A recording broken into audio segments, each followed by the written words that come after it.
Hello बच्चों, welcome to अवरी class. उम्मीद करता हूँ आप लोग खैर आफियत से होंगे। तो चलिए बच्चों, हम लेसन को आगे बढ़ाते हैं। ठीक है। तो समझू समझू साहू ने नया नया बेल पाया तो लगे रगेदने। वह दिन में तीन तीन चार खेप करने लगे। अब जो समझू साहू था, उन्होंने एक नया बैल लाया था तो उनको रगड़ने लगा। ठीक है। रगेदना मतलब रगड़ना, उनको ठीक तरह से काम में लाना। वही दिन में तीन, वो है पहले सिर्फ एक ही बार गांव से शहर जाता था और सामान लेके आता था, लेकिन अब जब दो बैल आया तो वो 3 या 4 बार गांव से शहर, शहर से गांव जाते थे। ना चारे की फिक्र थी ना पानी की। मंडी ले गए, वहां कुछ रूखा सूखा भूसा सामने डाल दिया। बेचारा जानवर अभी दम भी ना ले पाया था कि फिर जोत दिया। अलगू अलगू चौधरी के घर तो चैन की बांसी बजती थी। कहाँ वह सुख चैन, कहाँ यह 8 पहर की खेप। महीने भर में वह पिस गया।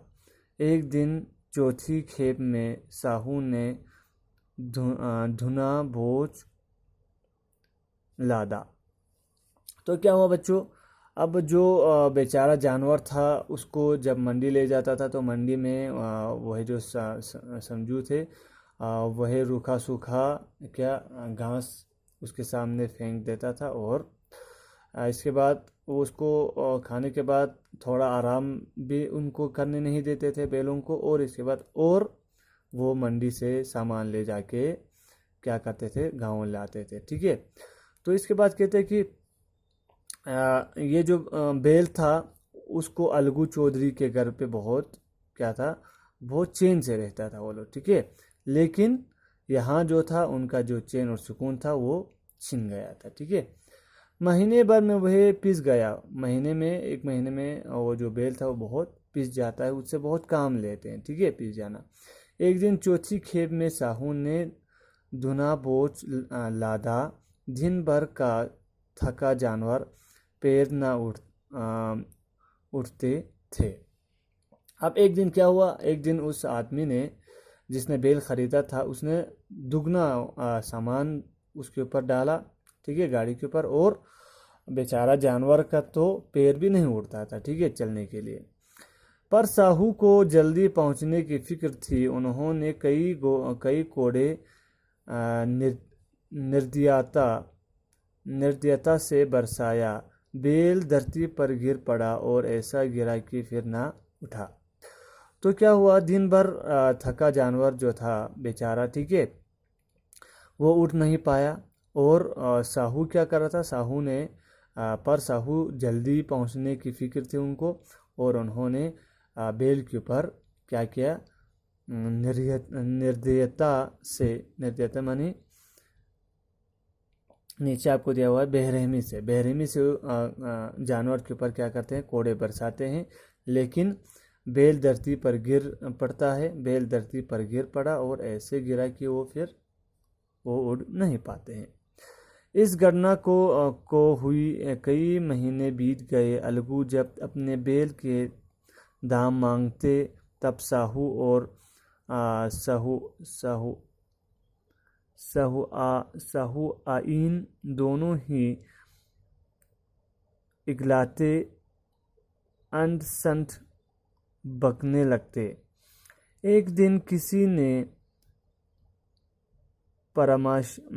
परामर्श दिया कि पंचायत कर लो। साहू जी राजी हो गए। अलगू ने भी हामी भर ली। तो कई महीने बीत चुके थे। ठीक है। अब ये जो अलगू था, वो उनके घर पे जाता, ठीक है, पैसा मांगने के लिए। जैसे हमने कहानी में पीछे पढ़ा है कि वो 1 महीने के बाद उन्होंने कहा था कि पैसा लेने आएगा, लेकिन वो कई महीने के बाद जाते हैं पैसा लेने के लिए। ठीक है। और जब वो पैसा लेने के लिए जाते हैं तो वो ये जो समझू थे, ठीक है, समझू और उसके बीवी वो उनको अनशन सुना के वापस भेज देते हैं। ठीक है, फिर इसके बाद कोई कोई इसको क्या करते हैं, सलाह देते हैं। ठीक है, परामर्शन, परामर्शन मानी सलाह देना, वो सलाह देते हैं कि पंचायत बिठा लो। ठीक है, आप इसके बाद ये जो साहू जी थे वो राजी हो जाते हैं और अलगू भी हामी भर लेते हैं, वो भी राजी हो जाते हैं। पंचायत बैठी तो रामधन मिश्रा ने कहा, पंचायत बैठी तो रामधन मिश्रा ने कहा, बोलो चौधरी किसको सरपंच मानते हो। अलगू ने दीन भाव से कहा, समझू साहू ही चुन ले। इसके बाद जब पंचायत बिठाई गए तो अलगू से पूछा गया कि किसको पंचायत आप चुनोगे। ठीक है, जैसे कि पहले जो जुम्मन था, जुम्मन और खाला के बीच में जब पंचायत चुनाया गया था तो जुम्मन ने अलगू को चुना था। इसी तरह से अब अलगू का बारी आता है, अलगू को कहते हैं कि पंचायत किसको चुने। इसके बाद अलगू कहते हैं कि साहू को ही उनको चुनने दो। जुम्मन का नाम सुनते ही अलगू, अच्छा, समझू खड़े हुए और कड़ाकर बोले, मेरे ओर से जुम्मन शेख। जुम्मन का नाम सुनते ही अलगू चौधरी का कलेजा धक धक करने लगा, मानो किसी ने अचानक थप्पड़ मार दिया हो। इसके बाद जब वो जो समझू थे वो किसको चुनते हैं, वो जुम्मन को क्या क्या करते हैं, पंच के लिए, सरपंच के लिए वो चुनते हैं। ठीक है, इसके बाद कहते हैं कि जुम्मन का नाम सुनते ही अलगू चौधरी का कलेजा धक धक, ठीक है, वो उनका कलेजा जो था वो धक धक होने लगा और उनको ऐसा लगा जैसे उनको किसी ने थप्पड़ मार दिया हो। किसी ने पूछा, क्यों चौधरी, तुम्हें कोई उर्स तो नहीं। ठीक है, इसके बाद कोई पूछता है कि क्या कोई तुमको कोई शिकायत है, कोई एतराज़ है आपको। ठीक है, चौधरी ने निराशा होकर कहा, नहीं, मुझे क्या अर्थ होगा। ठीक है, और उसने निराशा होकर कहते हैं कि नहीं नहीं नहीं, मुझे कोई एतराज़ नहीं है, परेशानी नहीं है। ठीक है, तो आज बच्चों हम यहाँ तक रखेंगे, कल हम आगे से लेसन को यहाँ से पढ़ेंगे और आपका शॉर्ट आंसर क्वेश्चन भी हम कल करेंगे। सो उम्मीद करता हूँ आपको ये समझ में आया होगा। So stay at home, stay safe, thank you.